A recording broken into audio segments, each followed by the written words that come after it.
Hey, thanks for joining me today. Jürgen in Germany writes to me, and he says, Dear Paul, here's my question. Why do most record labels not include the room acoustics very well in their recordings? The room acoustics make the recording so real and so three-dimensional. My first experience CD was Keith Jarrett, the Köln concert. That's a place in Germany. That was in the early 80s. At this time, I was a technician for Nakamichi, Macintosh, Luxman, Accuphase, and other stuff. And because of budget at home, I only had a headphone and a CD player, but still, I could hear the three-dimensionality of this recording because of the room acoustics. So why don't people do this more often? Well, I think the answer to that is it may be a combination of more studio recordings, if you think about, as opposed to live recordings. So when you went to the Cologne Opera, and the phone is going crazy this morning. This is Saturday morning. We are closed Saturday and Sunday, just in case. So you can call and leave a message. Better to email us, and we'll get back to you on Monday. Anyway, I get distracted so easily. Basically, live recordings seem to have gone down, as far as I can tell. And they used to be prolific.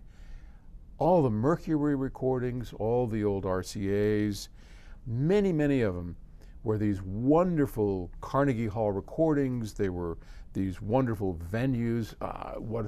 Some of the most famous audiophile recordings, like Jazz at the Pawn Shop, etc. Those were all live recordings, and there you captured the three-dimensionality of the room.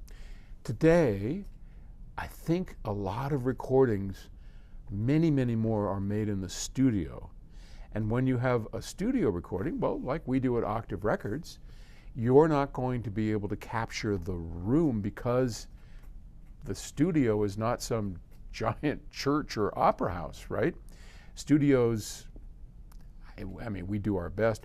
At Octave, we built the most live room we could manage, and it's better than most studios, but it doesn't have that three-dimensional quality to it. So I think the answer is when the studios record, they're going to use reverb, fake three-dimensional acoustics added to the recording to simulate what you're hearing. But I don't think that you just have to have that live recording. We just recently did, at Octave, we just did a great live recording that was so fun. And I can't wait for you to hear it. It was at a little club, and there you have the audience. You have a wonderful performer, Clay Rose. Wait till you hear this. It probably won't be out until 2025, but if you get a chance to hear Clay Rose as recorded at Octave, by Octave at a venue over in Hygiene, Colorado, I think you'll hear some of this three-dimensionality that you're talking about, and it really does help. So, all right. Sorry to whoever's on the phone. Anyway, I'll talk to you tomorrow. Take it easy.